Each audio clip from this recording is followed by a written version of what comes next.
Fogged in 4th of July in the city by the bay. Not enough to keep those crowds away as thousands come together tonight to celebrate Independence Day in San Francisco. Good evening and happy 4th of July, everyone. I'm Mike Meebeck. And I'm Heather Holmes. Official and unofficial fireworks shows lighting up the night sky tonight. This is what police and fire departments feared. Unfortunately, live pictures of the Oakland Hills where some are ignoring local laws and setting off fireworks. Officials say they not only pose a severe fire risk, well, they can also be dangerous. And then there are those who played by the rules and took in the big show across the bay in San Francisco. KTVU's Brooks Giroux joining us live tonight along the Embarcadero. And Brooks, even with the fog, hey, the show's got to go on.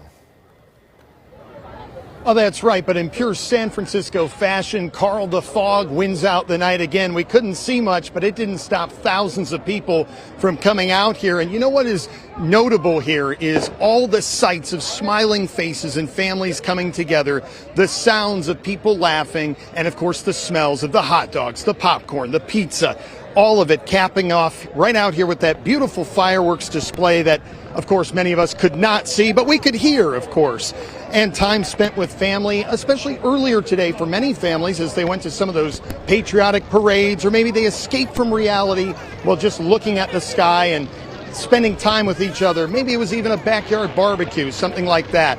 But all of that coming together as hundreds today came here and enjoyed their time. But not everyone was feeling so patriotic.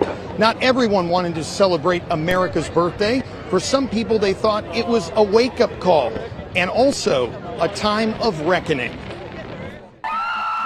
What started as a 4th of July rally for rights. Say that after me. Say abortion on demand. Abortion on demand. And without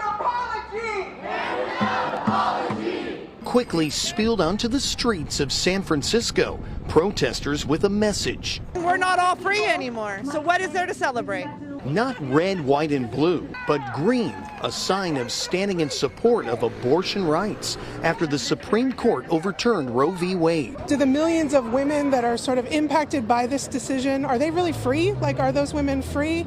I don't think so. So that juxtaposition between celebrating the freedom, quote unquote, of the U.S. and what millions of women are going to be subjected to now that Roe v. Wade is overturned is pretty stark. Abortion rights for abortion rights. Rise up, rise up. Calling for nationwide legal abortion. But this crowd of a couple hundred says it goes well beyond that, a push toward equality for all Americans. Since this country was founded, it's founded on a lot of injustice, and this is kind of the last straw. Taking aim and putting blame squarely on some Supreme Court justices and recent controversial rulings. It's not just women's rights that they're coming for, it's gay rights, it's marriage equality, it's voting rights in some states. The protections that people thought that they had aren't here anymore, so it's a way to show those who maybe aren't as aware of what's going on that this is a problem. Some put a focus on more than just recent rulings, problems affecting all communities, gun violence, inflation, and what this group argues are basic human rights stripped away. It just gets worse every year. It seems like every time we think that it can't get worse, it does. A lot of people are sleepwalking through this nightmare. Which is why instead of celebrating, they're peacefully fighting, using their free speech and protest rights to make sure their voices are heard. Rise up for abortion rights. And this was all part of a national day of action. In fact, there were several of these protests planned across the country. Now, this group of a couple hundred people marched all the way from the Ferry Building along Embarcadero all the way down here to Pier 39. It stands in sharp contrast to all of the people who came out here tonight to celebrate. For now, reporting live in San Francisco, Brooks Giroux, KTVU, Fox 2 News. It's good to see all those families out there enjoying the night. Brooks, thank you. As for those demonstrations,